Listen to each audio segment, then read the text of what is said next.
এটি হলো একমাত্র নদী যার জল কেউ ছোঁয় না, ছুঁলেই নাকি সর্বনাশ। কোন সে নদী এবং সেটি কোথায় রয়েছে সম্পূর্ণ জানবো এই ভিডিওটিতে, তাই অবশ্যই দেখুন ভিডিওটি শেষ পর্যন্ত স্কিপ না করে। নদী ছাড়া জীবন অচল। নদীর জলকে ভরসা করেই ভারত সহ পৃথিবীতে অনেক বড় দেশ এবং বিভিন্ন বড় বড় শহর তৈরি হয়েছে। নদীর জলকে পবিত্র বলেই মনে করা হয়। নদীর জল থেকেই পানীয় জল এবং জীবন চালানোর জন্য যাবতীয় জলের প্রয়োজন মেটে। অথচ ভারতে এমন এক নদী রয়েছে যা বয়ে যায় ঠিকই, কিন্তু তার জল কেউ স্পর্শ করে না। এমনকি নদীর ধারে বসবাসকারী মানুষেরাও ভুলেও এই নদীর জলে হাত ছোঁয় না। এমন নয় যে এই নদীর জলে কোনো বিষাক্ত উপাদান আছে বা এই নদীর জলে কোনো ভয়ঙ্কর প্রাণী আছে। এই নদীর জলে কেউ হাত না ছোঁয়ানোর পিছনে লুকিয়ে আছে এক প্রাচীন বিশ্বাস। এটা বিশ্বাস যে এই নদীর জল স্পর্শ করা মানে সব কাজ পণ্ড হওয়া। এই নদীর নামও তাই কর্মনাশা নদী।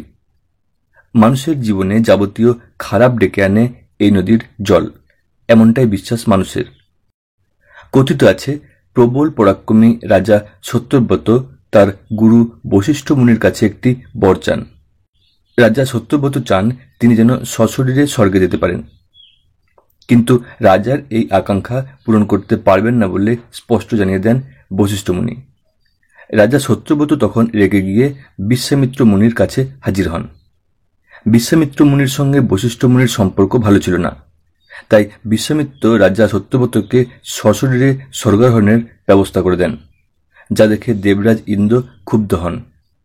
ইন্দ্র স্বর্গ থেকে রাজা সত্যব্রতর মাথা নিচু করে তাকে ফের পৃথিবীতে পাঠিয়ে দেন, কিন্তু বিশ্বামিত্র মন্ত্র বলে রাজা সত্যব্রতকে মাঝপথে আটকে দেন।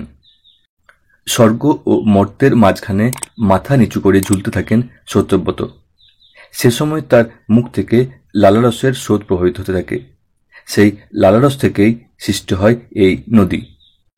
সেই পৌরাণিক কাহিনী মানুষকে আজও বিহারের কাইমুর জেলার উপর দিয়ে বয়ে যাওয়া এই কর্মনাশা নদীর জল থেকে দূরে রেখেছে।